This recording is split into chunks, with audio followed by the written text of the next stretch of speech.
Olá, grupo, tudo bom? Vocês me escutam? Boa noite, Adriana, Ana, Arthur também está por aqui, Clarice, opa, legal, que bom. Laura, Marciele, João, bem-vindos, pessoal. É ótimo fazer esse grupo à noite também, eu acho que é muito mais produtivo do que começar um grupo de pesquisa às 10 da manhã, né? Então, acho que a gente vai poder... Tomara que a gente tenha um espírito aqui para conseguir manter essa conversa pelo tempo que ela merece, porque a gente está recebendo hoje uma pessoa que tem um trabalho incrível, que já está um pouco próxima do ITS, né? Felizmente, que é Gisele Bigelman, que eu falo o seu sobrenome, Gisele? Bigelman, exatamente como escreve. Maravilha. Seja bem-vinda, Gisele. Agradeço muitíssimo a sua participação. Estou super feliz de trazer você aqui para o grupo de pesquisa. O grupo ficou super feliz também. E a gente está muito animado para escutar um pouco do seu trabalho, das suas ideias, enfim. Seja bem-vinda. Bom, eu estou super feliz em estar aqui. Vitor, eu agradeço muito o convite. Como você falou, nós já estamos em diálogo já há um tempo. Já temos um livro entabulado aí, atrasado por minha culpa inteira, não por culpa de vocês, a culpa é minha, mas essa aula ela é o capítulo final do livro, então vocês já vão conhecer o livro pelo fim. É um plus aqui. Então, boa noite. Eu acredito que, como o Vitor está me ouvindo bem, todos estejam conseguindo me ouvir bem. Imagino que se alguém tiver alguma dificuldade, eu vou conseguir verificar aqui pelo chat, certo? Uhum. Né? Assim, aparece sim. Uma mensagem. Bom, estamos com... Eu vejo aqui nessa coluna, né, do lado direito. Exatamente, tem aqui a Tendelist e os participantes aqui nesse menu lateral. E tá todo mundo escutando a Gisele bem, pessoal? Tá todo mundo, eu tô vindo lá, boa noite, todo mundo escutando, e ótimo. Eu vou, para não me atrapalhar, essa é a primeira vez que eu uso esse sistema, estou achando ótimo. Eu proponho o seguinte, eu faço a apresentação, e depois nós partimos para uma conversa mais geral. Então, vocês podem ir mandando as perguntas ao longo da apresentação, mas eu deixo para responder mesmo ao final. Eu não vou ficar lendo durante, porque eu acho que a tendência a eu me perder é um pouco grande, pelo menos nessa primeira vez. Então, eu vou me transformar agora num thumbnail, eu vou virar uma figurinha aí no espaço de vocês, abrir meu PowerPoint. A ideia... Se você me permite só fazer um breve comentário antes, e aí é bom que a gente dá mais tempo para o caso de outras pessoas acessarem a sala. Só para explicar um pouco a dinâmica do grupo mesmo, que é o que eu já mencionei brevemente para você, mas que, enfim, é sempre bom retomar que esse grupo, o ITS ele faz um grupo anual, né, de pesquisa.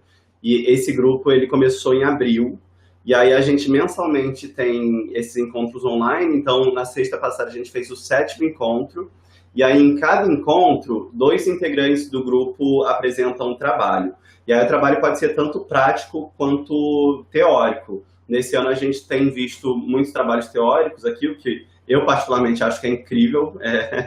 E aí eles também fazem nesse esquema mais ou menos de apresentação em slides e tal, e depois a gente vai debatendo num momento posterior, como vai ser um pouco hoje. E aí é legal porque a gente tem trazido temas como, por exemplo, economia do compartilhamento, a gente já falou de gestão de água, a gente já falou de, obviamente, privacidade e vigilância, gestão de dados, que é uma questão super importante para o Brasil, né? E a ideia de, enfim, te receber aqui com toda a honra que isso merece, é exatamente para você trazer um pouco dessa visão que é bastante contemporânea, eu diria, e super propositiva para uma construção teórica de cidade. Assim, eu acho que a gente vai conseguir, por incrível que pareça, não tem nenhuma arquiteta aqui no grupo como integrante do grupo, né? Então acho que a sua contribuição vai ser bem legal nesse sentido. Enfim, era só para explicar isso, falar mais uma vez que eu estou super animado com a sua vinda e eu vou agora fechar minha câmera e microfone, tá bom? Qualquer dúvida, Não, eu estou por aqui. imagina, pode falar à vontade. Nada, tranquilo. Boa apresentação. Tchau, tchau. Obrigada. Eu só já vou deixar claro assim, eu estou com o celular aqui comigo, é porque eu tenho um roteirinho aqui para não ficar abrindo 1000 telas no computador, não é que eu estou respondendo o WhatsApp aqui enquanto eu estou dando aula, não. É que eu estou com um roteiro aqui para não me perder. Bom, Vitor, eu sinto decepcionar, mas eu também não sou arquiteta. Eu trabalho com cidades há muito tempo, muito mais tempo do que qualquer outro tema, né? Assim, então, fazendo só uma breve apresentação, eu acho que, enfim, eu sou historiadora de formação, eu me doutorei aqui na USP em História, eu fiz História aqui na USP e eu migrei para a área de internet muito cedo. Eu comecei a trabalhar com internet quando a internet chegou no Brasil e a partir da minha experiência com história e trabalhei muitos anos no patrimônio histórico de uma empresa que não existe mais, que era a Eletropau, onde eu pesquisava as relações entre tecnologia e imaginário, e isso tudo foi me encaminhando para o lugar que eu ocupo hoje, trabalhando como artista nas interfaces entre arte e cidade e como teórica no desenvolvimento e na pesquisa de outras experiências de cultura urbana e numa das principais faculdades de arquitetura da atualidade, né? Apesar de todas as crises, a FAO ainda figura entre as 35 maiores do mundo, né? Se é que isso ainda tem alguma validade, né? Então, mais uma vez, vocês terão um não arquiteto no grupo, mas, enfim, talvez pela primeira vez alguém de uma faculdade de arquitetura, urbanismo e design, né? Que é onde também eu dou aula no curso de design aqui da faculdade. Bom, feita essa introdução, e acho que isso vem a calhar para o nosso debate, não é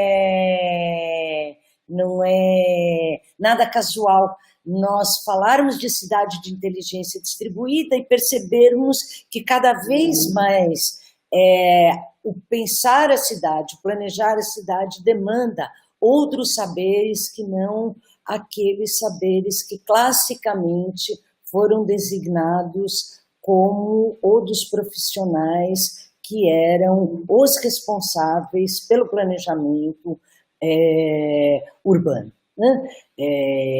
Então, acho que hoje é óbvio que esse papel segue sendo, por excelência, dos urbanistas, mas cada vez mais esse espaço se abre para a interlocução com outros perfis que somos nós, né? Nós todos, artistas, designers, pensadores e ativistas e ativistas da área de comunicação, redes, e isso tudo é o que vai criar essa cidade aí de inteligências distribuídas e essas confluências de paisagens cada vez mais midiáticas, né?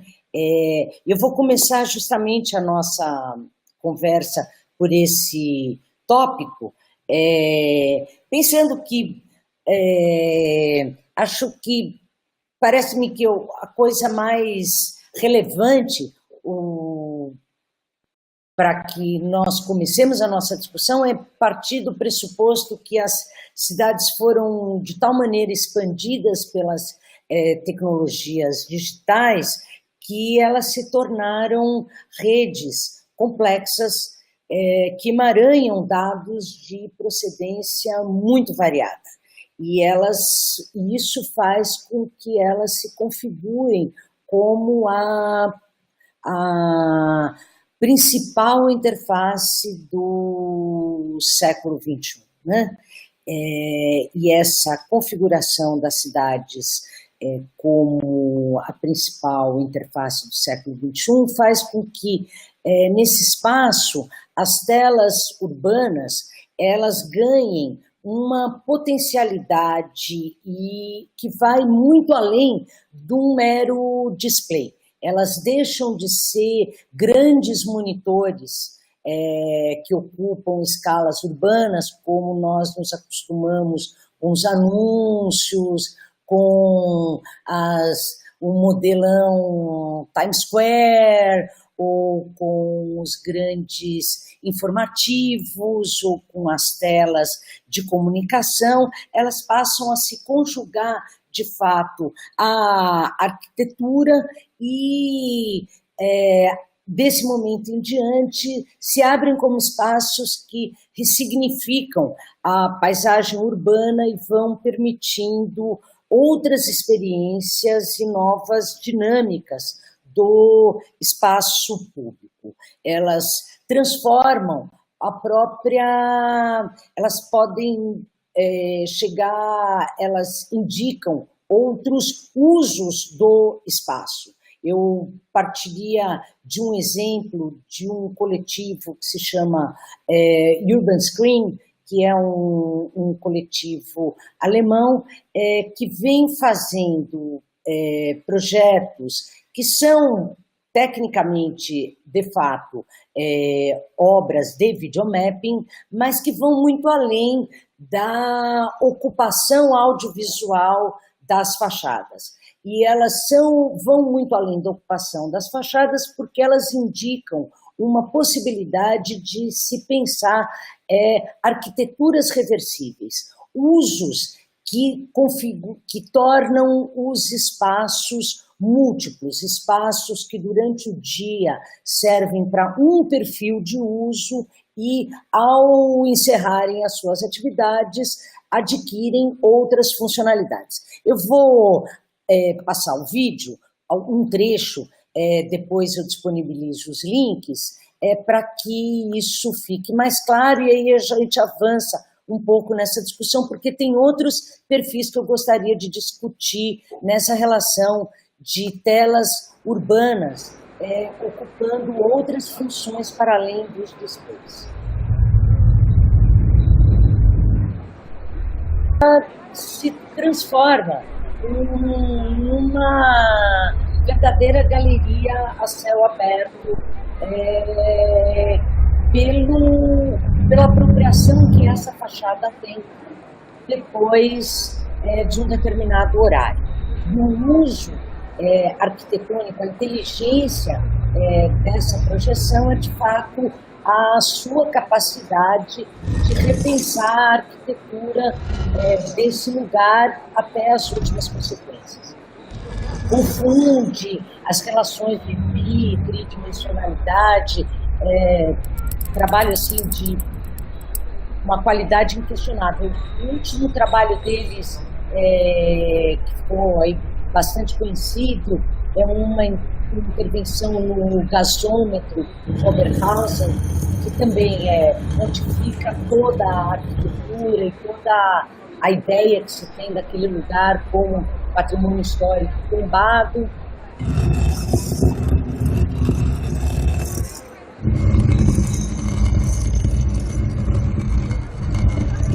Bom, acho que com esses primeiros 2 minutos já deu para dar uma noção que a gente pode voltar a outros exemplos, né? E no final voltar a outros links, né?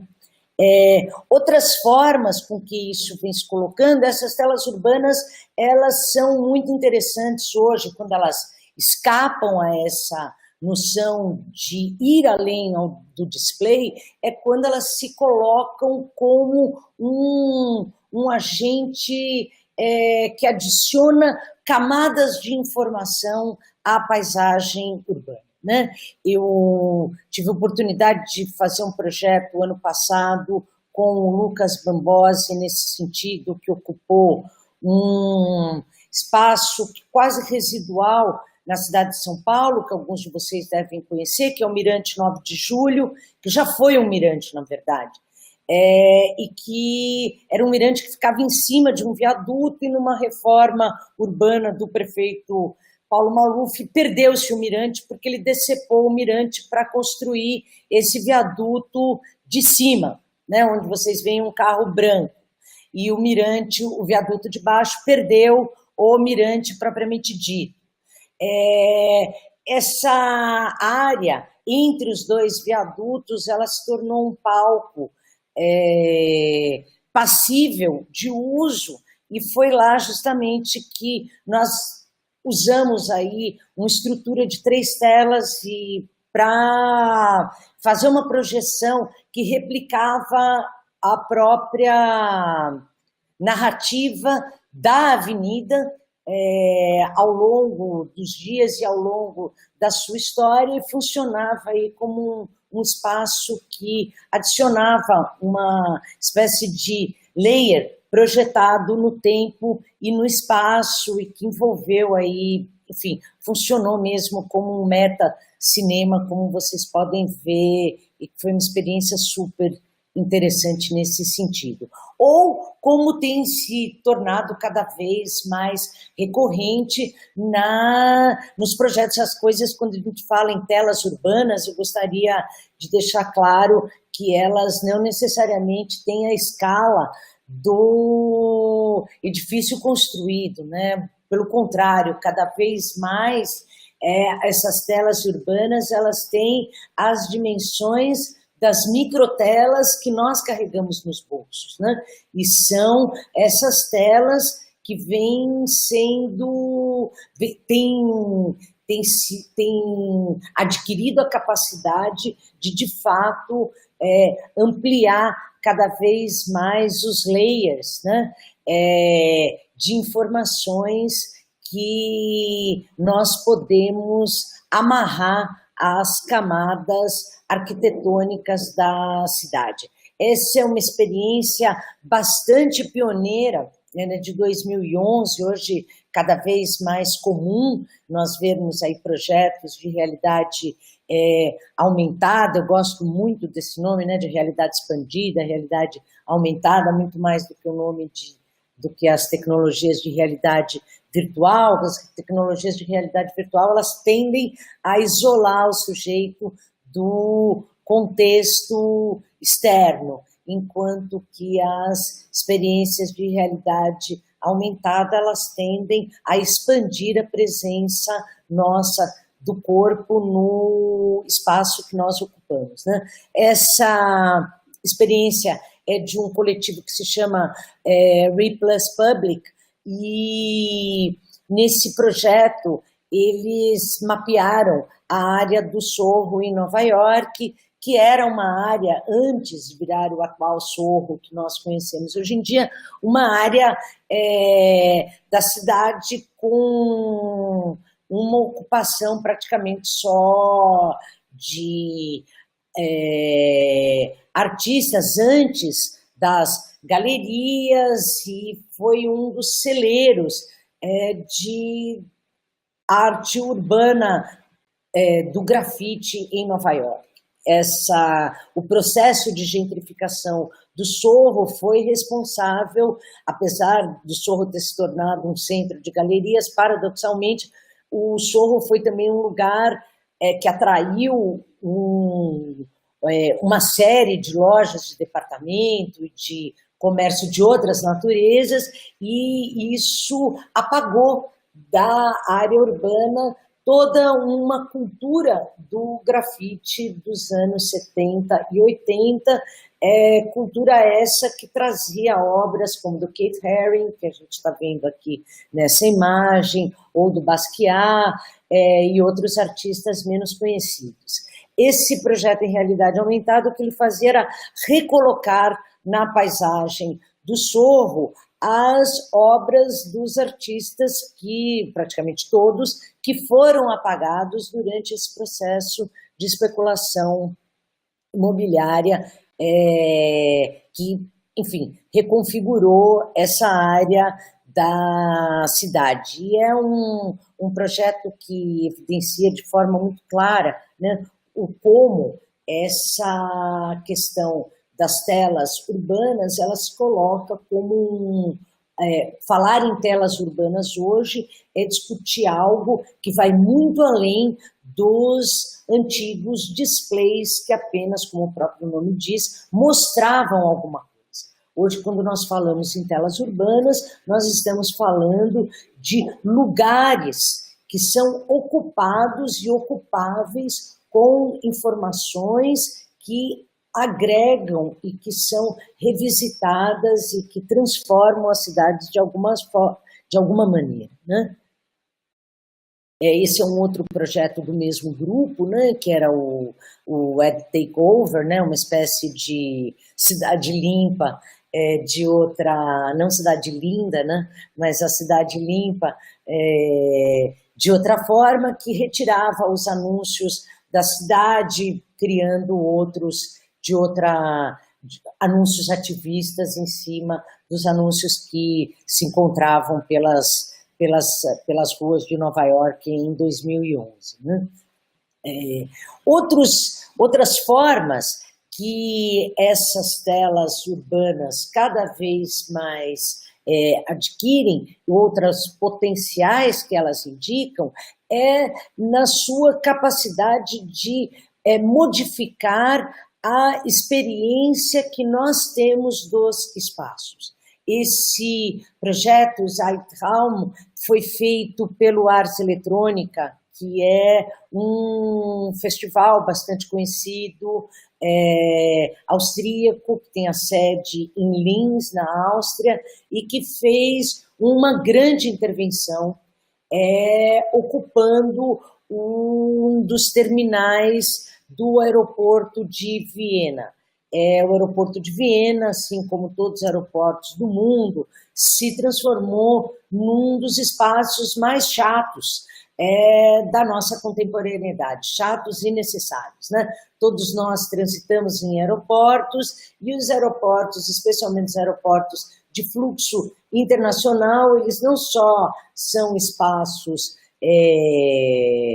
muito chatos de ficar, porque são espaços onde nós passamos muito mais tempo do que nós queremos, pelas conexões, pelos tempos de alfândega, pelos tempos de conferir passaporte, são espaços de desconforto, né? Desconforto físico e desconforto psicológico, né? Nós sentimos todos muito vulneráveis nos aeroportos, seja pelos alertas de possibilidade de terror, de ataques, seja porque nós estamos sempre na condição de estarmos, né, possivelmente sendo investigados por alguma coisa, ou na iminência de não atravessar e não chegarmos ao nosso destino. Enfim, o aeroporto é um lugar onde você está para não estar, né? Ou porque você está indo para algum lugar, ou porque você está voltando e quer chegar logo na sua casa. Seja de uma maneira ou de outra, você fica muito mais tempo no aeroporto do que você quer, né? E o que foi feito pelo Ars Eletrônica foi uma ocupação do aeroporto com situações relacionadas à experiência de estar dentro do aeroporto, recobrando desde romances e narrativas e literatura que falam de partidas e chegadas, e é isso que a gente está vendo aqui na entrada do check-in. Eu já vou mostrar um vídeo desses textos que ficam atravessando, então, pelo menos enquanto você está na fila, você vai vendo um trabalho aí artístico e de cruzamento de obras literárias de vários países que ameniza esse tempo de espera que é relativamente sofrido, até leituras de dados em tempo real do que está acontecendo naquele aeroporto, até cruzamento das informações sobre os vários fusos horários que acontecem dentro de um aeroporto nos seus horários de pico. Eu vou passar um trechinho só para dar um pouco de noção do que é que eu estou falando. Esse é o trabalho que cruza essas narrativas de partidas carregadas, os cruzamentos entre as diferentes time zones, né?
Deu para dar uma noção, né, dessa capacidade aí do que eu queria indicar como a capacidade dessas telas urbanas de também transformar a experiência que nós temos dos lugares e aonde se cruza também com outro ponto que mais para frente nós vamos tocar, que é essa possibilidade hoje, que passa a ser uma das questões mais prementes, de como trabalhar com os dados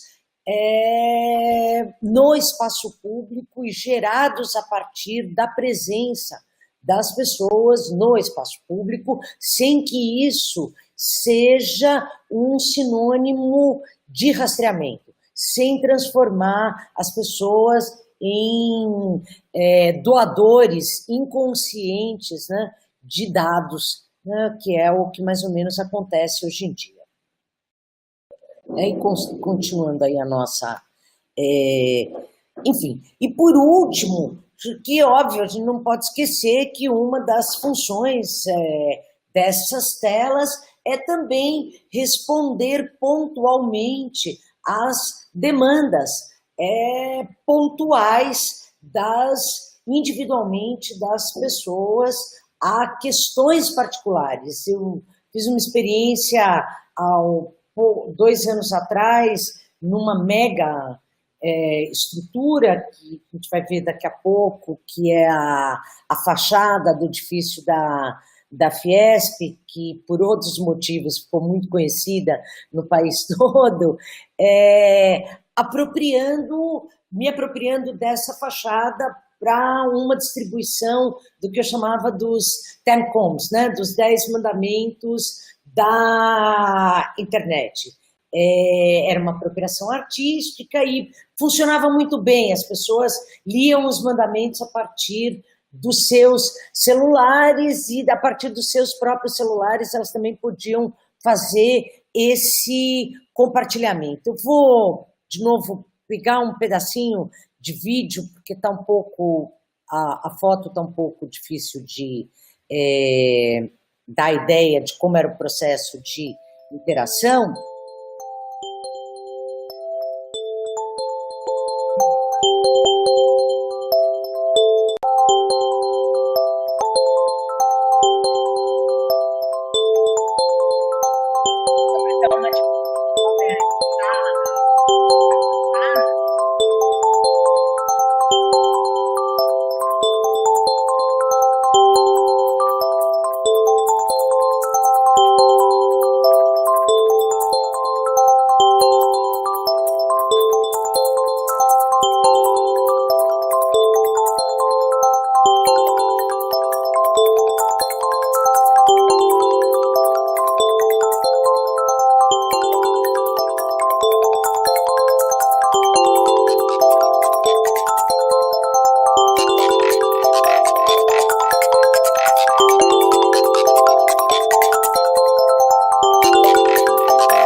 uma questão que também me parece importante para nós, enfim, trabalharmos aí na nossa reflexão, né? Essa capacidade que esse emaranhado de dados e essa inserção da cidade, essa nossa inserção nas cidades em rede permite de novas relações entre as pessoas e as coisas. Nós temos já vem amadurecendo muito essa discussão sobre a internet das coisas, mas eu gostaria que nós não esquecêssemos que talvez a discussão mais interessante, uma discussão que nós não podemos perder de vista, é a nossa relação entre das pessoas com a internet das coisas. O que é que nós fazemos com essas coisas conectadas e como é que nós devolvemos isso para uma cultura, né, compartilhada entre pessoas. Né? Eu acho que esse era o dado mais interessante que esse projeto acabou devolvendo como repertório. Né? Não era o conteúdo em si dele, mas sim essa metodologia de uma ação rápida, de trabalhar com tecnologias muito rudimentares, muito fáceis de serem percebidas no espaço público. Código QR, por exemplo, é uma coisa que todo mundo entende muito rápido o que é, para que serve, e mesmo se você não sabe para que serve, você sabe como manusear, e daí para frente trabalhar com recursos que permitiam uma devolução e uma multiplicação desses conteúdos, ou seja, uma fermentação dessas ideias, né? Ou seja, trabalhar com essas arquiteturas que são cada vez mais redesenhadas pelos dados, como esse prédio que nós estamos vendo, devolvendo esse redesenho de outras formas, né? Pensar, em última instância, que essa cidade, quando ela se torna, de fato, uma cidade apropriada e apropriável como interface, é uma cidade que é vivida como um espaço que venho discutindo já há alguns anos como espaço híbrido, ou seja, um espaço que é um espaço de interconexão de redes on e offline, redes que são físicas e digitais, redes que pertencem a fluxos de diferentes naturezas e que permitem outros processos de percepção e de intelecção da vida urbana e de inserção do indivíduo nessas cidades e, portanto, de participação nossa no conjunto das atividades da cidade como um todo. Algo que nós tendemos, paradoxalmente, a perder de vista com tantas redes que nós acessamos todos os dias, mediadas pela internet, é que a cidade ela é um espaço de redes superpostas, né? Que a energia elétrica que está aqui, essas luzes que estão nessa sala, as que estão nas salas de vocês, a iluminação pública que está aqui fora, as redes que governam o trânsito, os semáforos, a infraestrutura de distribuição de águas, enfim, todas essas redes são redes urbanas e a operação delas é mediada também por outras redes de dados. E parasitar essas redes e pensar formas de inserção nossa nesses conjuntos é um dos desafios mais interessantes do nosso tempo. É curioso pensar que essa é uma questão que ocupa os artistas há muitos anos. Eu vou partir aqui de um exemplo bastante antigo, a tela que vocês estão vendo é uma captura de uma experiência, é uma captura de tela de uma experiência de uma intervenção feita pelo Rafael Lozano Hemmer, que é um artista que, se vocês não conhecem, eu recomendo que vocês sigam. É um artista e arquiteto e designer mexicano e canadense, e que conceituou essa noção de arquitetura relacional. E essa arquitetura relacional, ela é experimentada a partir de conjuntos de pessoas que se relacionam de forma, bom, é um pouco redundante, né? Uma arquitetura relacional, ela pressupõe a relação de pessoas, mas, enfim, são experiências mediadas em ambientes de rede e que se dão em espaços urbanos. Aqui a gente está vendo uma plataforma que permitia, aí no começo dos anos 2000, isso é pré-redes sociais, isso é uma plataforma típica do que a gente chamava de chat, né? As pessoas entravam, se cadastravam, diziam de onde elas estavam falando, e cada uma ocupava um lugar nesse círculo que vocês estão vendo aqui,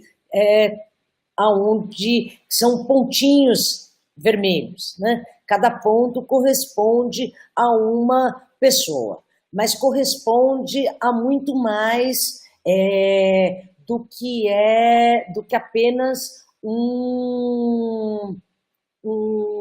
uma pessoa na sala. Eu já vou mostrar o que é que cada uma dessas pessoas estão fazendo. O artista, que alguém perguntou, é Rafael Lozano Hemmer.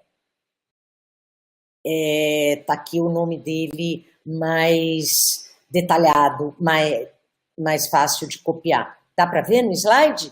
Se não der, depois no final a gente repassa todos esses links. O que cada um estava fazendo de um lado desses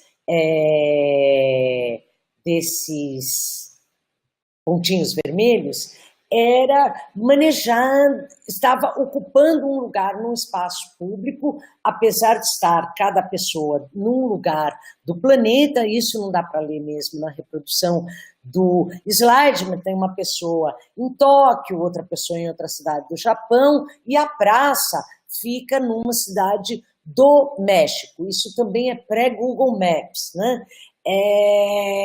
Em 2003, cada uma dessas pessoas, ela está em conjunto com outra, manipulando um canhão de luz. E o que elas estão fazendo, né, que a gente está visualizando nesse mapa aqui, que na minha tela está do lado esquerdo, é reconfigurar e reposicionar durante uma meia hora de uma noite a iluminação pública de uma praça localizada no interior do México. Né?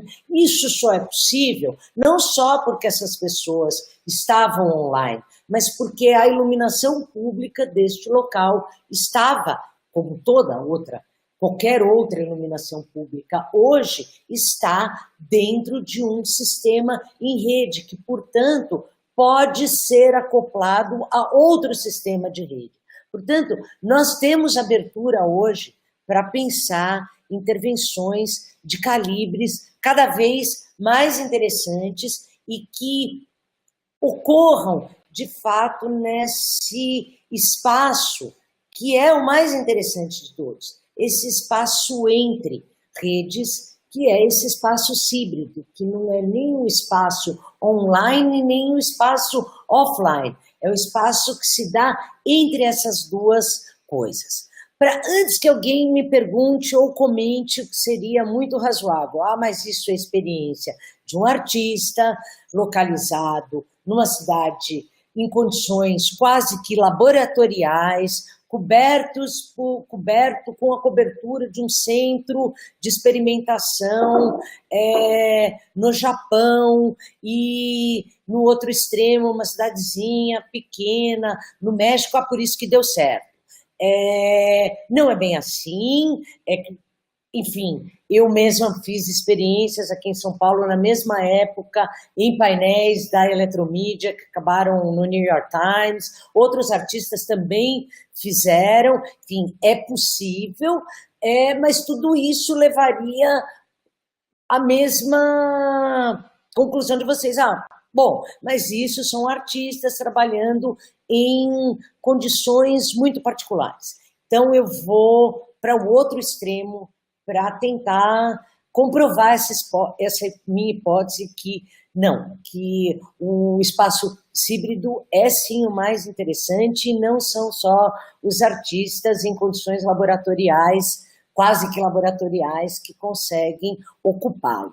A partir de um caso que é um caso aí do outro extremo, não é um caso artístico, é um caso publicitário, uma experiência feita pelo Smart, né, por aquele carro, uma campanha do Smart da BMW feita em Lisboa em 2014, uma das campanhas mais interessantes. Alguns de vocês já devem ter visto esse vídeo. Eu acho um projeto assim, a ser pensado e discutido muitas vezes, que é o dos faróis dançantes. Eu não vou falar nada do projeto, porque o vídeo fala por si só. Esse é bem curtinho, eu vou passar ele de ponta a ponta, porque quem não viu merece ter.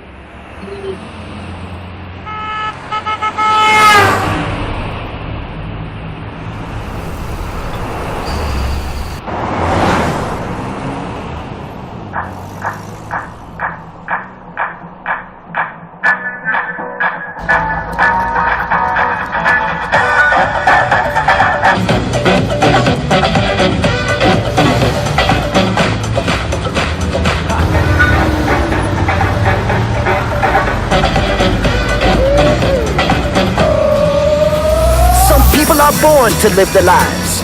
I'm born to dance. Want me to work like a dog in a full-time job? Haha, I'm born to dance. Don't wear no coat, no tie, no shirt, and even no pants. I'm born to dance. You shaking your head? Well, I'll be shaking my ass, cause I'm born to dance. I wanna shake it and shake it and shake it, shake it and shake it, girl. Do you wanna shake it? I wanna shake it and shake it and shake it, shake it and shake it, yo. Watch me dance now.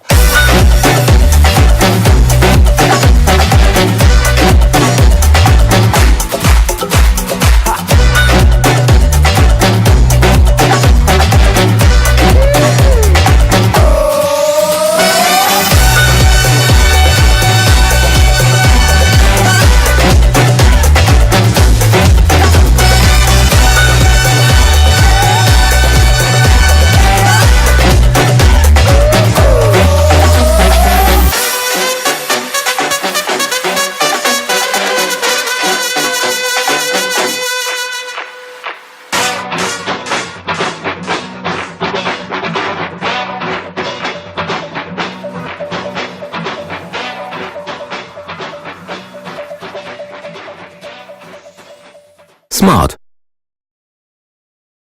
Bom, caiu alguma coisa que eu fiquei aqui? Não, é que eu fechei o meu PowerPoint, né? Fiquei grande de novo, me estranhei aqui. Muita gente conhecia esse... Não vale meus alunos não aguentam mais ver esse vídeo, mas fora a gente que eu conheço que está na sala, muita gente conhecia esse projeto feito em Lisboa? Não, Adriana não. Alguém conhecia? Bom, então, já pelo menos 2 pessoas não conheciam. Enfim, eu acho esse projeto uma das coisas realmente mais bem feitas, Só perde para uma outra que eu vou mostrar aí mais para frente, para outras duas, até porque não são publicitárias, já são projetos de outra envergadura, mas porque isso primeiro que parte daquele conceito que as ruas são para dançar, né? E que é uma ideia muito bonita, que eu espero que não se perca, né, nas discussões aí que a gente tem tido ultimamente, que são tão de natureza tão pequena e tão mesquinha, né? Ainda bem que hoje a gente está falando aqui de coisas bem mais interessantes, né? Mas porque ele tem muita inteligência. E por que ele tem muita inteligência? Primeiro, porque ele detecta um problema e soluciona esse problema de uma maneira que engaja as pessoas na solução daquilo que é algo que afeta a todos. Esperar para atravessar as ruas é uma questão nas grandes cidades do mundo todo, e isso é um perigo. As pessoas saem correndo no meio dos carros, e como vocês veem, isso não é algo restrito às cidades latinas, né? Esse vídeo foi feito em Lisboa, e as estatísticas que eles trazem são de cidades europeias. Portanto, o problema é geral, as pessoas não param para atravessar a rua. Fazer as pessoas esperarem é algo difícil hoje em dia, e como fazer isso sem entediá-las é algo que também está na pauta daquele projeto feito pelo Ars Eletrônica, no âmbito do aeroporto. E tem toda razão, Adriana, tem muito a ver com o projeto do piano no metrô, né? Assim, tem que, como é que você ocupa a arquitetura, e aqui no caso, o que mais me encanta é que vai além da arquitetura, como é que você ocupa a infraestrutura urbana, como é que você parasita as redes da cidade. Né? Nós falamos e repetimos que a cidade é uma interface, que a cidade está em rede, e nós temos uma dificuldade muito grande de operar naquilo que configura a cidade como esse espaço em rede, que é a infraestrutura urbana. Né?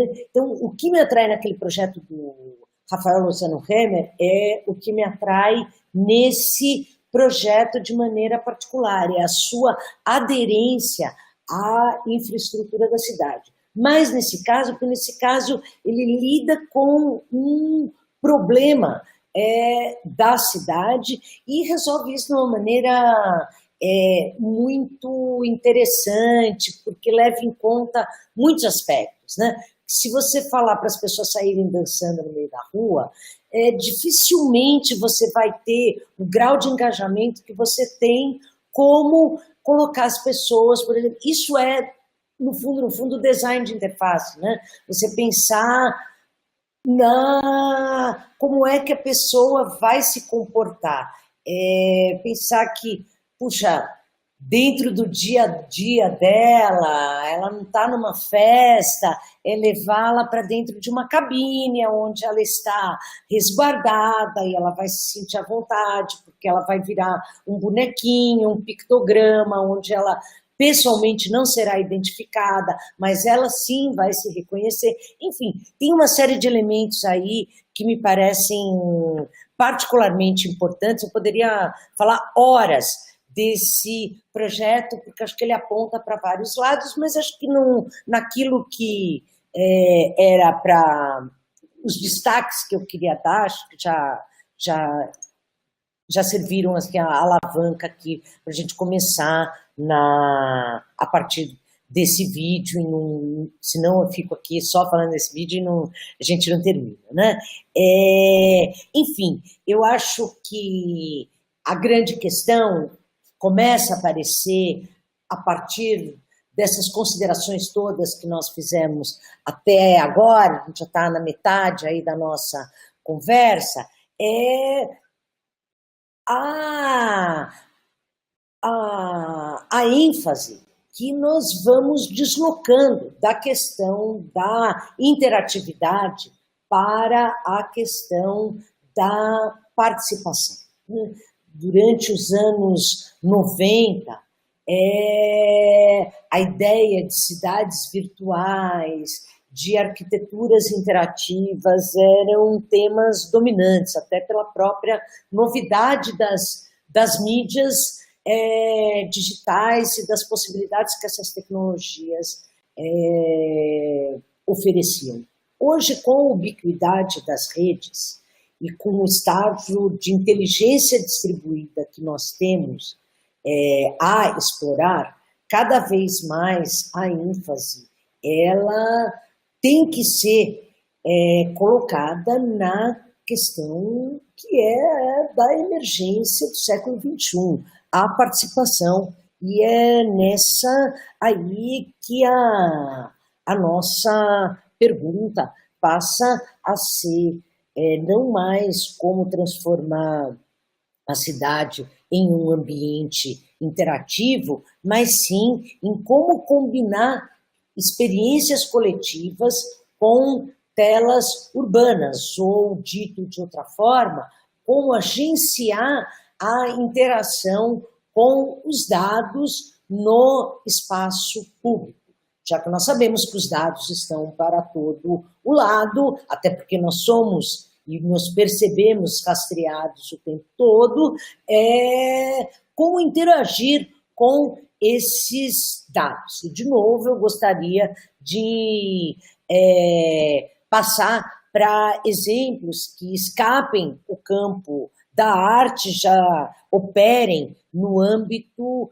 da arquitetura, e não que a arquitetura não possa ser pensada como arte, mas no âmbito da infraestrutura urbana propriamente dita, para nós, enfim, para que essa discussão ganhe uma outra espessura, né? Eu acredito que todos vocês conheçam São Paulo e que tenham, por alguma circunstância, passado pela Avenida Rebouças, e na Avenida Rebouças tenham passado por um prédio que, na verdade, é um hotel, o WC Hotel, que é um prédio que fica mudando de cor o tempo todo. É um prédio que sofreu uma reforma feita pelo estúdio de um arquiteto que eu gosto muito, que é o Guto Requena. Na verdade, esse prédio não é exatamente que ele muda de cor o tempo todo. Esse prédio ele responde às mudanças do ambiente urbano. Ele lê ou ele informa os habitantes da cidade, a partir da sua paleta cromática, como estão as condições atmosféricas da cidade.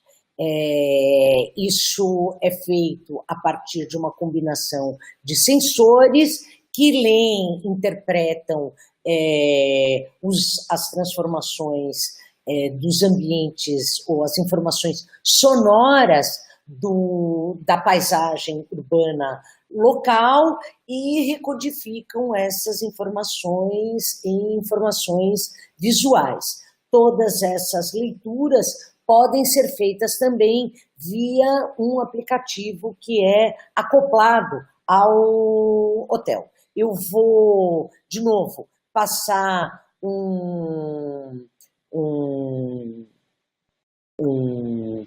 vídeo. Como eu tinha.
o prédio, enfim, ele funciona como um farol e ele vai interpretando aquilo, a qualidade do ar. E interpreta isso, óbvio, pelos sensores que vão associando a quantidade de ruído, a quantidade de poluição, a quantidade de... e essa poluição, a qualidade do ar, e trabalhando essas informações como um dado visual facilmente reconhecível e à distância. O aplicativo do projeto do WZ permite também que você momentaneamente altere as cores do prédio para outras, e que você faça uma pintura, né? O que durante muito tempo me pareceu um overdesign pouco disfuncional, até começarem as manifestações contra e a favor do impeachment da Dilma. Em agosto de 2015, quando ocorreu a primeira grande manifestação em São Paulo contra a abertura do processo do impeachment da presidente Dilma, na época, na mesma noite, alguém próximo do edifício WZ usou esse aplicativo e pintou o edifício de azul. Como vocês devem lembrar, era a cor de referência do principal antagonista da então presidente Dilma nas eleições, que era o Aécio Neves, e a cor azul era ainda a cor do PSDB. Imediatamente alguém num outro prédio próximo foi lá e pintou o prédio de vermelho. E isso se transformou numa batalha que demorou, se estendeu noite adentro e se tornou uma prática recorrente ao longo de todo esse processo político, né? Essa arquitetura foi inteiramente hackeada pelo uso que a população deu, um uso totalmente inventado, que já não dizia nada, não tinha nenhuma relação mais com a leitura da qualidade do ar, não dizia respeito também a nenhuma consideração anterior minha sobre overdesign. Repensei totalmente essa característica, muito pelo contrário, é um fenômeno, de fato, daquilo que está no centro aí das nossas preocupações, como é que nós podemos promover a interação com os dados no espaço público. Esse é um dos exemplos mais evidentes, essa é uma das situações mais inusitadas, e é isso que nós, me parece, temos que começar a ter como horizonte nos nossos projetos, né? Como promover, como criar as aberturas para essas situações, né? Enfim, existem N possibilidades de se ler os dados e se entregar esses dados para a cidade e de criar outras configurações de paisagens urbanas. O grupo da professora Daniela Hans, que é uma professora aqui da FAO, fez uma intervenção linda e interessantíssima há alguns anos também na Fiesp, se chamava Fixos Fluxos, que transformava os dados, além de visuais enigmáticos na fachada do prédio, em uma rádio que informava os ciclistas sobre os ritmos de trânsito. Cada um desses blocos é a quantidade de ônibus que estão passando na Avenida Paulista. E, enfim, eu não quero me alongar muito sobre esses exemplos, que a gente já está falando aqui há mais de uma hora, senão não sobra tempo para conversarmos. Eu queria fechar com dois projetos.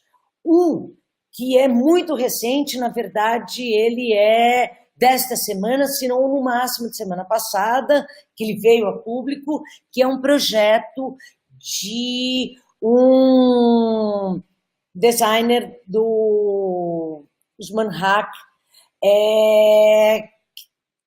Tem um grupo que se chama Umbrellium, que eu também recomendo vivamente que todos sigam atentamente todos os movimentos, porque eles vêm se dedicando a não só a pesquisar, mas a proposição de projetos que me parecem que sejam os mais próximos, ou o que esteja apontando para a ideia de um urbanismo open source, de cidades de código aberto, de cidades que respondam a uma inteligência distribuída e não meramente a projetos de eficiência e vigilância que atendem muito bem a grandes corporações de tecnologia que têm se responsabilizado, quase que monopolizado, e transformado a ideia de cidades numa plataforma de serviços, né? Essa ideia ela é muito pequena para o grande potencial que nós temos hoje em dia. Esse projeto é um projeto como chama, de faixas de pedestres que se modelam conforme a demanda dos ritmos da ocupação das calçadas e das vias públicas, né? Como vocês estão vendo aqui na foto, essas faixas elas estão pequenas. Se passar aqui umas fotos onde isso fica mais claro, conforme nós temos mais ou menos pessoas nas ruas, as faixas de pedestres crescem ou diminuem, e elas se movem seguindo os lugares onde os pedestres estão. Não são os pedestres que têm que correr em direção às faixas. As faixas é que vão em direção aonde os pedestres estão. Idem com os lugares das faixas para as bicicletas e os lugares dos carros. Tudo isso é remodelado conforme a ocupação das vias, né? Esse projeto está ocupando aí num projeto piloto uma rua em Londres atualmente. Entrando no site do Umbrellium, tem uns vídeos de 10 segundos bem interessantes e mais fotos onde dá para acompanhar o desenvolvimento do projeto e todo o detalhamento técnico, o que me exime da necessidade de colocar várias fotos aqui, porque ele está tão fresco que é muito mais interessante se vocês entrarem no link e acompanharem, porque provavelmente amanhã já tem mais fotos do que hoje.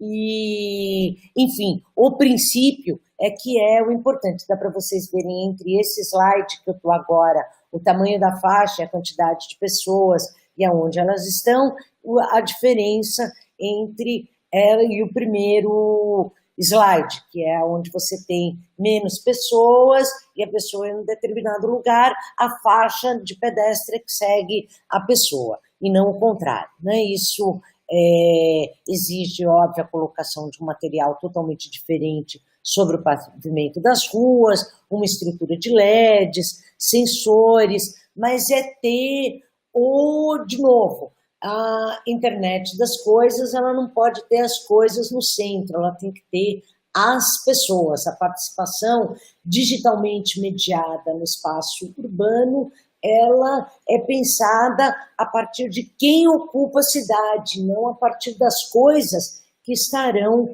nesses lugares. É nesse contexto que as cidades são, de fato, expandidas. Eu acho que em alguns pontos, isso é meio redundante, até porque vocês aí no ITS têm trabalhado com uma série de aplicativos, o Mudamos é exemplar nesse sentido, e na forma como ele ocupa, né, essa esfera da interlocução com o legislativo, e eu estou tentando aqui fazer a corte dos projetos que tem essa mesma racionalidade, mas puxando para essa centralidade da experiência coletiva ligada a essa imbricação das redes e das ruas, pensada do ponto de vista da infraestrutura urbana, dos ambientes ricos em dados e que passam a operar nesse cruzamento dos dados no espaço público, né? Resumindo, acho que interessa aqui, ou que nós discutimos aqui, de que forma essas telas urbanas e as novas dinâmicas, como é que elas se relacionam com novas dinâmicas do espaço público, pensar essa esfera de um espaço relacional, de arquiteturas flexíveis, né? E arquiteturas que são cada vez mais flexíveis, não só em relação à reversibilidade dos espaços, mas a permeabilidade do conteúdo gerado pelos usuários, ou seja, pelos cidadãos, a atenção à questão do rastreamento, que é algo que nos intercepta e que não é o outro lado da moeda dessa presença dos dados e que é inerente a ele. Então, como minimizar não essa questão, mas colocar, como evidenciar que esse rastreamento é presente, né? Como tornar transparente essa relação. E finalizar com aquilo que me parece fundamental para se pensar a ideia de um urbanismo open source, ou essa questão das redes e ruas, ou essa fusão de bits em bricks, que é uma nova cultura da experiência pública, e eu vou finalizar aí com um projeto que, tanto quanto os faróis dançantes, é um que eu não canso de exibir, e que é o projeto dos bueiros conectados, do Andrei Spiridião, que é um designer daqui de São Paulo, formado pela FAO. Tive o privilégio aí de participar, não participar de ter orientado, não, né? Eu fui orientadora desse TCC, mas eu posso dizer que eu assisti o desenvolvimento deste projeto, um projeto super premiado e que correu aí o mundo. O Andrei não deve a mim esse projeto mesmo, esse é um projeto dele, mas foi realizado, começou no âmbito do TCC. Esse projeto, ele resume várias dessas questões que nós apontamos, e é por isso que eu vou finalizar com ele. Ele parte da ideia de uma questão muito simples: todos os bueiros, eles têm um indicador que mostra os níveis de água que estão subindo, né? E esse indicador, ele tem uma função que poderia ser usada poderia ser parasitada, ela poderia informar a população sobre a possibilidade de enchentes por exemplo, de enchentes estarem em processo de aparecer no caminho de alguém. E é exatamente isso que esse projeto faz. Ele é um aplicativo ligado a uma base com Arduino que, por um lado, recebe e lê essas informações vindas do próprio bueiro sobre o nível de água e recebe também informações de uma comunidade de usuários que instala o aplicativo e vai colocando e avisando os órgãos públicos sobre possíveis problemas que um bueiro, que estão acontecendo em torno de um bueiro. A gente sabe que bueiros entupidos são futuros focos de enchentes, doenças e toda uma série de outras rotinas desagradáveis e problemáticas para a cidade.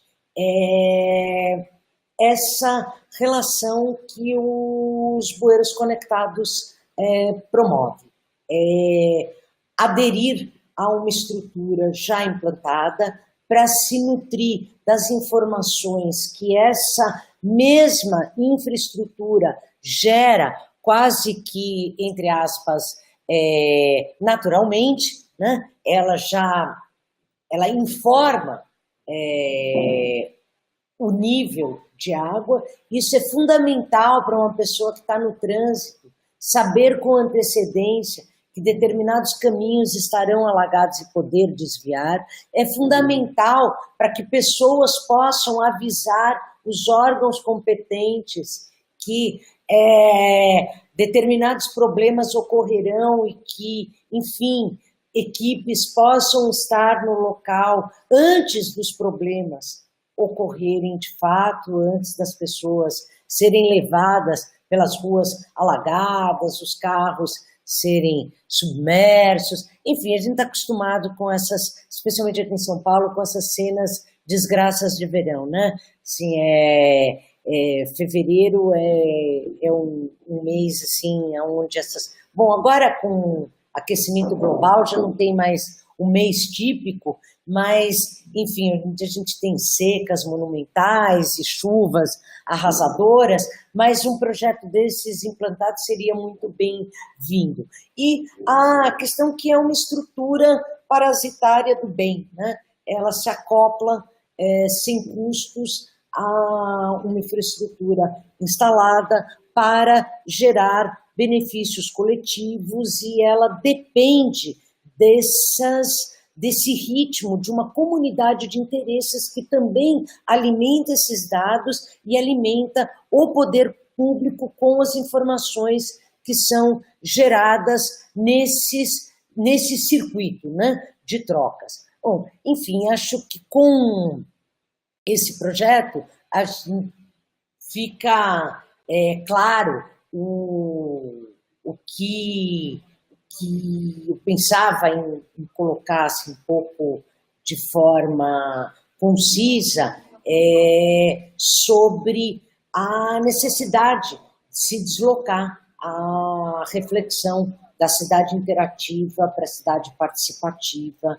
da cidade inteligente para a cidade da inteligência distribuída e como prerrogativas, né? Se pensar um urbanismo de fato, de código aberto, nos mesmos termos em que nós pensamos uma cultura do open source, uma cultura do compartilhamento, uma cultura da transparência, da organização das informações e do acesso aos dados, em que a centralidade em termos da cidade, ela seja destinada, as ênfases sejam concentradas não nas coisas, mas nas pessoas, né? Ou seja, em que nesses ambientes em que crescem exponencialmente as propostas de enriquecimento dos projetos voltados à internet das coisas, que nós não deixemos de ter no nosso horizonte aquela internet que talvez seja a mais importante de todas, né? A internet das pessoas, né? E com isso, que eu já me alonguei muito mais do que eu deveria, eu termino, deixo aí meus contatos e abro para as perguntas e para os comentários e para as eventuais dúvidas de vocês. Obrigado, Gisele. Foi ótima a sua apresentação. Eu estou aqui com o meu Word cheio de anotações e recomendações. A gente começou falando antes, né, em off, na verdade, quando eu estava com você, falando da importância da presença, né, e E o lado legal de um grupo de pesquisa que é à distância, que é online, mas o lado ruim também, que é essa falta da materialidade. E eu acabei recebendo aqui o Bernardo, que é um integrante também do grupo. O Bernardo, ele acabou de concluir, né, o mestrado em Cardiff, não é isso? Isso. E aí ele aproveitou que, de fato, voltou para o Brasil para participar presencialmente aqui com a gente. Que ótimo. Mas muito interessante, Gisele. Aquele seu último caso do bueiro conectado, né, me lembra muito de um outro projeto na Índia que aconteceu em dezembro de 2015. Eles tiveram uma tempestade, foi uma das piores tempestades em muitos anos. E aí um jovem, ele criou uma plataforma que cruzava três dados diferentes, eu não lembro quais eram as fontes, e aí ele criou uma plataforma de qualquer pessoa que podia acessar essa plataforma e mapear as ruas alagadas da cidade de Chennai, na Índia. E essa chuva afetou, tipo, 5 milhões de pessoas. A plataforma dele foi usada por mais de 50 mil usuários, cidadãos, né? E com isso, é muito bacana, e com isso o Estado, ele conseguiu também, não se apropriar, né, mas usar essas informações para agir e tentar resolver ou minimizar todo esse dano. E, enfim, eu acho muito interessante essa relação, né, de criação e uso. Uma solução que parte do cidadão e depois é apropriada ou se torna útil para o Estado também conseguir ir lá e solucionar um problema. Como que você vê essa questão? Eu acho isso fundamental. Uma das coisas que eu acho que eu mais insisto na apresentação também desse projeto dos bueiros conectados é que ele não foi incorporado. E é uma coisa assim surreal. Eu não sei se foi um dos motivos, acho que quando o Andrei, apesar de ter sido muito premiado, ele ganhou internacionalmente um prêmio super importante, que é o Prêmio IDEA Design, que é na área de design um dos prêmios mais importantes. Ele ganhou IDEA Brasil em várias categorias, mas ele não recebeu os apoios para ser desenvolvido, e era algo que ele esperava. No ano em que esse TCC foi defendido, essa é uma hipótese minha, foi o ano da grande seca aqui em São Paulo, que todos os reservatórios secaram. Não teve as tradicionais inundações de verão. Uhum. Então, isso pode ter prejudicado. Mas, enfim, elas aparecem em outros momentos e eu acho esse projeto incrível, né?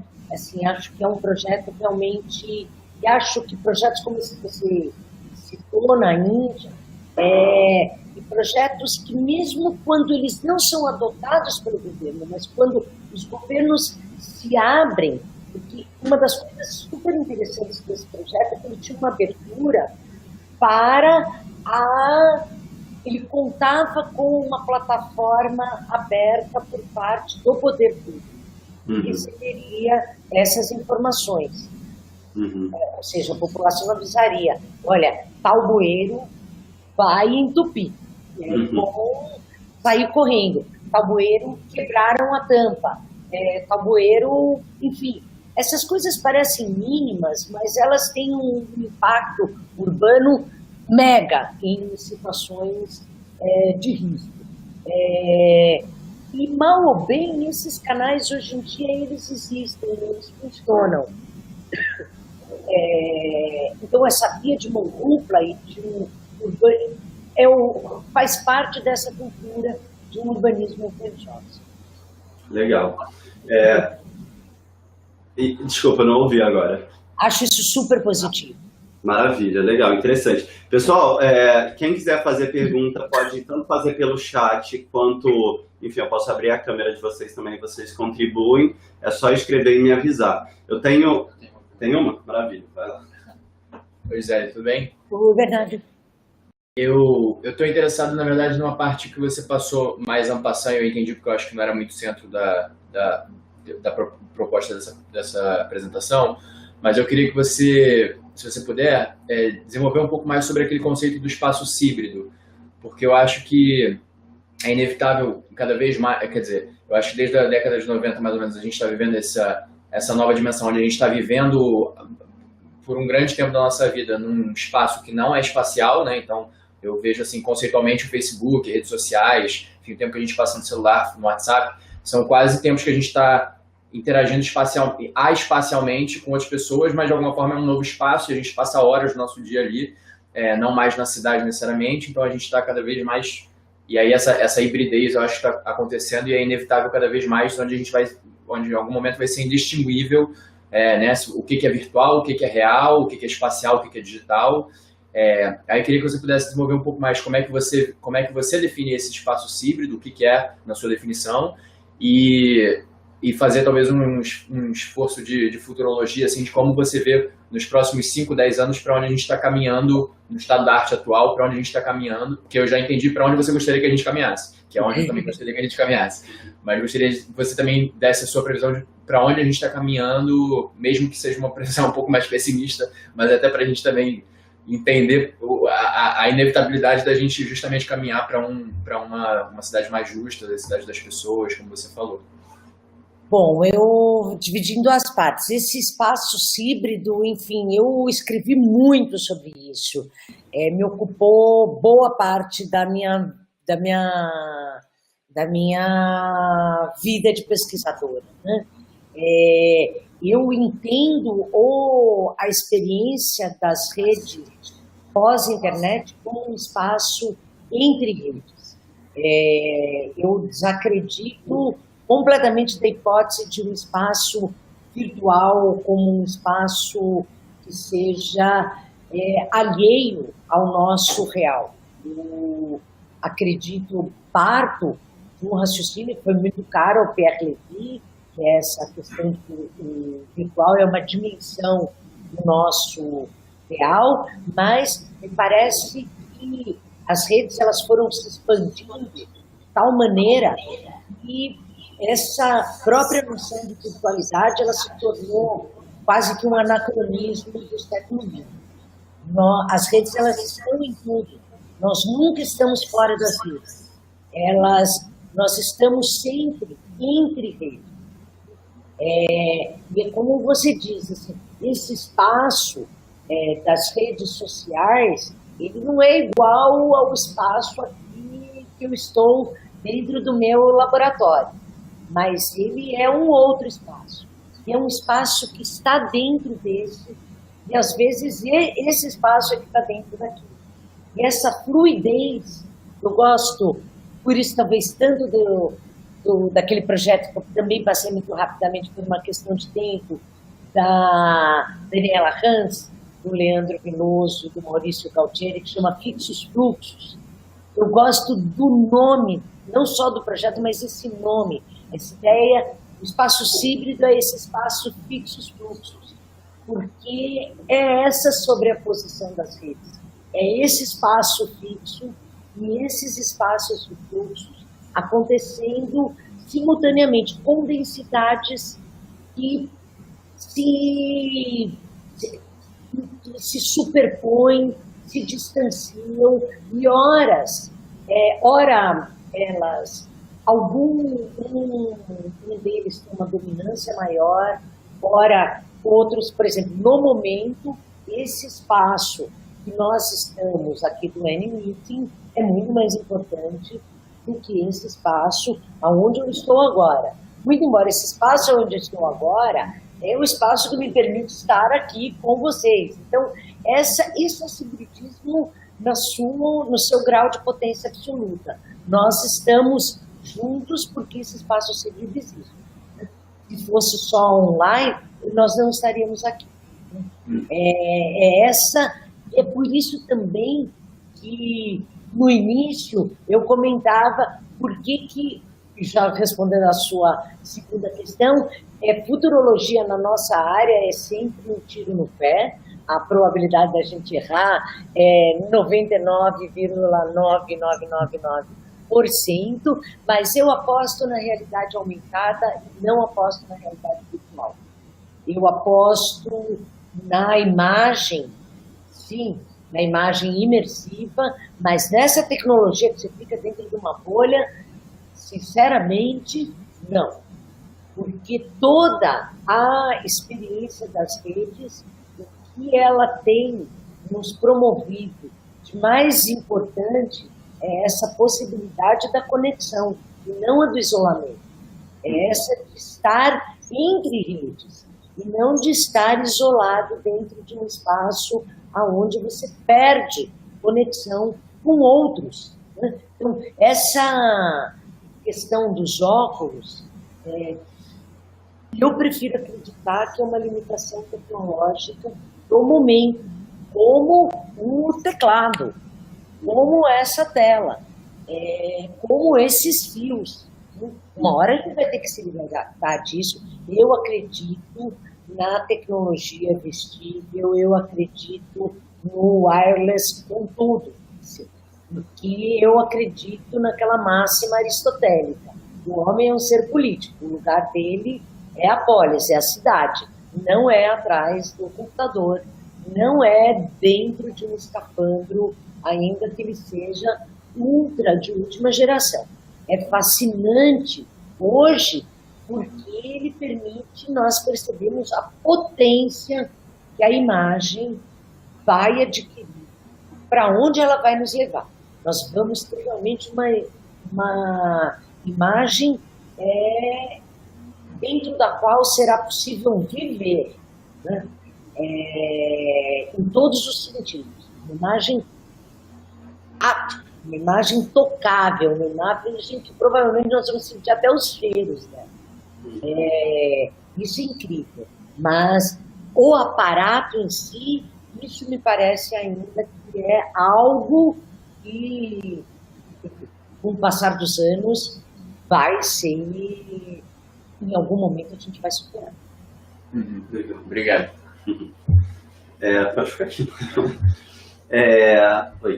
Eu tenho só mais uma pergunta, que é o seguinte: no primeiro caso que você trouxe do videomapping, a gente chegou a comentar aqui também que era super interessante, porque é quase como se o edifício colocasse uma roupa, né? E uma roupa diferente para cada situação. Então você recria a experiência que parte da arquitetura para algo outro. Mas o que a gente comentou é que se isso fosse replicado em toda a escala urbana, a experiência seria caótica, né? Seria terrível, distópica. E tem um outro caso que você trouxe também, que é do semáforo, que eu achei super interessante pela premissa, né? De as pessoas não ficam paradas no sinal, então você precisa de algo para atrair a atenção delas e tornar aquele momento desejável, agradável, interessante, enfim. Mas essas duas experiências, esses dois casos, eles são uma produção que depende muito do novo, né? Da novidade e do diferente, de ser algo inovador. Então, e como eles são subversivos, eu queria tentar entender um pouco a sua visão nisso, como que você vê o papel do novo na subversão para a arte urbana ou para a arte na cidade? Olha, eu realmente não tinha pensado que lógico, que aquilo cria uma esfera da curiosidade, da toca, do que tem lá e como usar. Por outro lado, me atrai muito essa hipótese do Rafael Luciano Hemer de que a arquitetura pode ser relacional. E aí pensar que o urbanismo pode ser pensado nesses termos, que a tecnologia pode ser pensada nesses termos. E que não de relacionamentos, que isso qualquer Tinder faz, né? Qualquer rede social parte dessa premissa, mas de uma coisa mais que engaja socialmente, né? Tem de criar uma questão, um parâmetro mais construtivo, aonde as pessoas possam desenvolver juntos e superar juntos. Como o caso, de novo, dos bueiros conectados me atrai isso, né? Porque ele é uma solução proposta por alguém, mas que depende dos inputs. Tem um outro exemplo que eu, com certeza, tenho que incorporar numa próxima apresentação, que é um projeto desenvolvido pelo Nelson Brissac, um projeto que se chama Zelle Vórtice, que são oficinas feitas na periferia de São Paulo, numa área no Jardim Pantanal, onde um dos problemas muito sérios são as enchentes. E aí são as enchentes dos rios mesmo, não são essas enchentes que pegam no meio da cidade. São provocadas pelos rios, mas, enfim, são de natureza diferente, porque você não mora na beira do rio, né? Você não está na ocupação da área urbana em ocupação de mananciais, essas questões mais problemáticas, né? E o que eles fizeram foi um projeto muito legal de trabalhar, de trazer pesquisadores que trabalharam com as comunidades para desenvolver tecnologia. Desenvolveram um equipamento com Arduino também, que é um sensor de áudio que mede a variação do rio, da sua correnteza, pelo registro do áudio. Então, ele consegue prever a enchente com um gap de tempo muito razoável para que a população que vive muito próxima ali tenha um mínimo de condição de se preparar, retirar suas coisas, enfim, não estar no local, um mínimo de 1 hora de antecedência. É um equipamento de urgência, não é é um outro tipo de equipamento urbano, né? Não pretende solucionar, mas é uma ideia mais na linha daquele grupo de pesquisa do Vodístico, né? Um design band-aid, né? Que ele não soluciona, mas ele aponta uma ferida no tecido urbano. Então, ali tem um problema. Eu acho isso muito importante. E ela vem desse processo coletivo de discussão, que provavelmente tem que chegar a outros resultados, de perceber que não dá para só ficar na emergência, tem que ir para outros lugares. Assim como o Dancing Traffic Light, assim, bom, e aí? Para nisso, eu acho que assim, o papel do novo é começar, né? Porque não dá para ficar sempre na novidade, inventando a roda todos os dias. O mais importante do que a novidade são os laços sociais. E é isso que eu acho que o open source também tem a nos ensinar.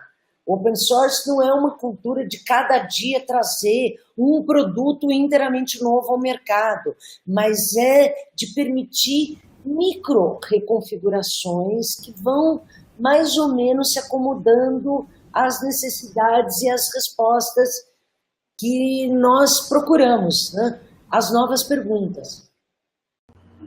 Maravilha, super interessante. Obrigado pela resposta, Gisele. Pessoal, alguém tem alguma pergunta para fazer pelo chat por aqui? Adriana, Ágata, Ana. Tem mais alguma pergunta também? Beleza, então vou continuar aqui, até porque a ideia, como a gente falou, Gisele, é colocar esse vídeo online, né? Então, queria aproveitar esse momento para tentar conseguir extrair, abrir essas informações. Eu depois preciso ver, assim, lógico, eu já vi um erro de digitação e eu sempre falo assim, não tem uma apresentação minha que não tenha um erro de digitação. O dia que não tiver, não é minha. E eu nossa, essa não tem nenhuma, ninguém vai acreditar que é minha. Aí eu já achei uma, o nome do Guto Requena foi digitado errado. Está com um trocado de lugar. Pelo menos um erro eu já achei. É minha mesmo. Mas normal, acho que todo mundo. O que eu queria te perguntar eu não sei se você está familiarizada no contexto do Rio de Janeiro, mas nessa última fala você trouxe essa solução para o problema das enchentes no Rio, e o centro no Rio mesmo, né? E no centro de operações daqui da cidade do Rio de Janeiro, toda a premissa desse centro de operações, que depois virou um caso global, né, que no início muita gente tratava como sucesso, depois essa narrativa foi sendo reconstruída ou desconstruída, e ele surge também por uma questão de calamidade, de enchente, de deslizamento, e enfim, tudo mais. O que acontece é que hoje, depois da gestão do Paes, enfim, nesse passar de bastão, o centro ele começa a ser apropriado também para usos outros, né? Outros tipos de aplicação para as câmeras municipais, enfim, e tudo mais. O que você vê de mais vantajoso quando o Estado ele se apropria dessas novas tecnologias, e a gente poderia dizer uma nova mentalidade mesmo, e o que você vê de nocivo nisso, de perigoso, assim? Porque eu tenho isso muito claro na minha cabeça, mas eu queria ouvir um pouco a sua opinião sobre isso. Olha, o que eu tenho mais preocupação é a forma como tem dois pesquisadores que acho que estão bem envolvidos. Um está aqui dentro da nossa conversa, né, que é o Arthur Cordeiro, e outro não, que é o Lucas Gira, que é aqui da USP, muito orbitado aí nessa reflexão. E indo direto aí a minha preocupação, mas é que eu divido isso com eles mesmo. A forma como o Estado tem, especialmente o brasileiro, se isentado de pensar a questão das cidades inteligentes sem colocar isso na pauta da discussão das políticas públicas. Tem comprado os serviços. Eu comentei em algum ponto da nossa conversa o quanto essa discussão das cidades inteligentes, ela é uma definição feita por... ela é uma definição corporativa, isso não é o problema em que as corporações criaram isso. Porque muitas das coisas que a gente está usando aqui, aliás, todas as que eu estou usando aqui, são... E nós nos apropriamos dela. Estou aqui com meu app, meu computador, meu Mac, meu iPhone, enfim, reconfigurando isso para os meus filhos.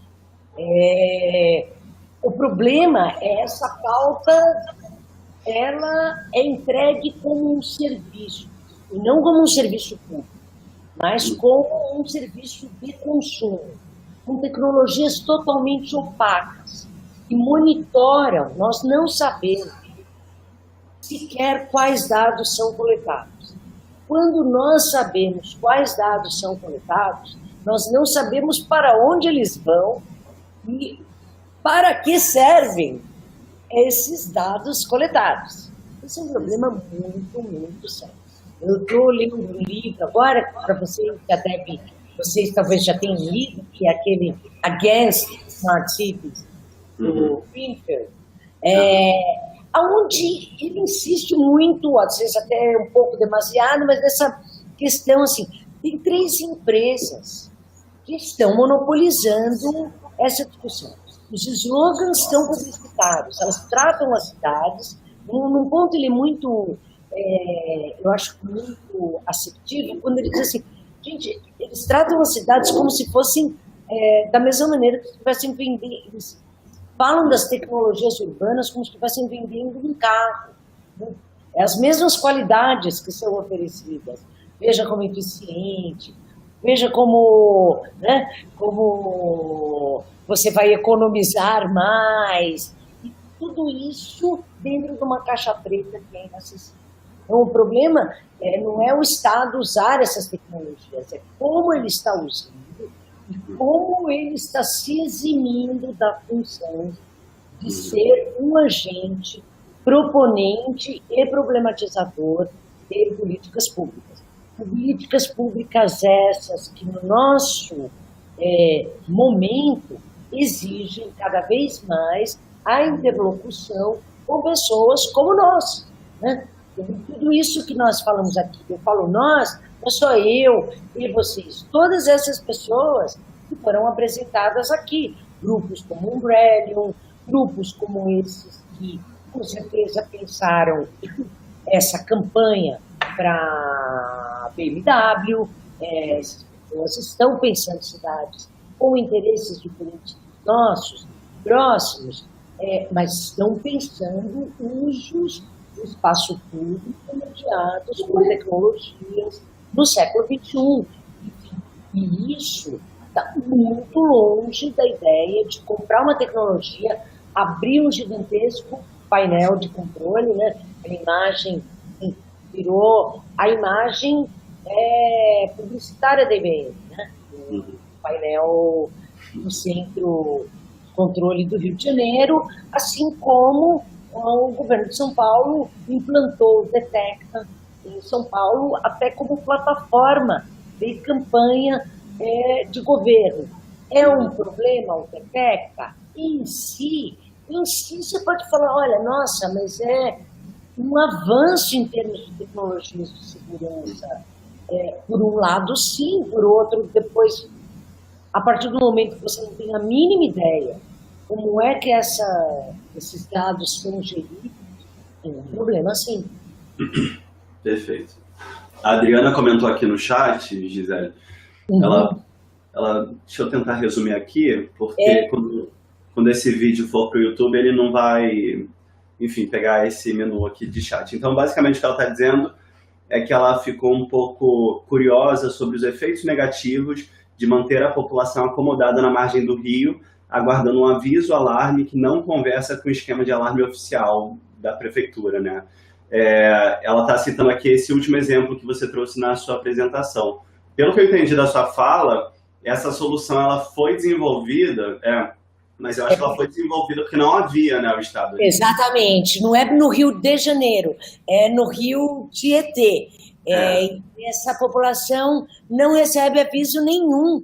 E, enfim, nesse sentido, até na época a gente comentava, nossa, é incrível como se na escala das políticas públicas isso fosse levado às últimas consequências, como isso poderia resultar numa coisa muito mais sofisticada, em alarmes que não fossem tão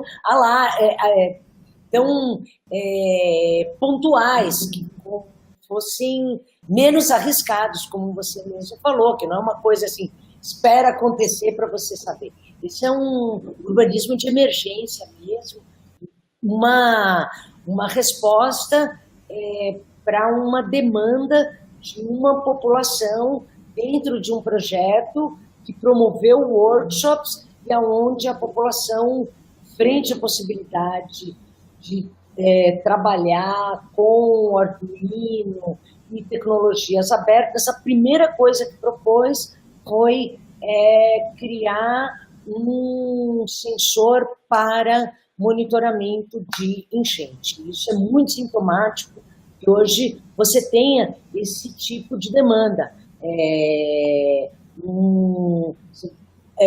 Dentro de um workshop onde anos atrás pensaria que as pessoas iriam pedir, enfim, como fazer um player de música ou equipamento, sei lá, como aprender a editar vídeo, coisas que hoje em dia elas já saem praticamente sabendo, né? Elas já nascem sabendo. Então é nesse sentido, não é uma coisa que se superpõe ao poder público. É algo que entra, quase que um urbanismo, um projeto plugin, né? Ele vai aonde o Estado não veio, né? E é aquela coisa, o que não está ocupado vai ser ocupado, né? Ou por um cidadão, ou por, enfim, uma empresa, o que quer que seja. E é um alerta de uma demanda, né? Assim, que o Estado deveria estar onde o Estado deveria estar atuando e, por algum motivo, não está. Maravilha. Olha, acho que... Não? Maravilha. Gisele, então, vamos já encerrando. Acho que a gente foi longe, né? Eu fiquei muito feliz com a sua apresentação. Eu vou compartilhar depois, inclusive, as anotações que eu fiz, porque eu consegui abrir muita coisa dessa nossa conversa. Eu realmente acho que foi uma experiência muito bacana aqui para o grupo também, para a parte do grupo que conseguiu participar, na verdade, desse encontro. E foi o que eu te falei, esse vídeo agora ele vai ser disponibilizado no YouTube, daí eu te passo o link e a gente continua essa conversa. Mas queria agradecer muito pela sua disposição, fiquei muito feliz. Eu agradeço aí a presença de vocês, as perguntas e, enfim, espero... enfim, é sempre um exercício, né? Organizar as ideias e repensar, né? Cada pergunta é um movimento de repensar e pensar de novo e pensar por outros caminhos, né?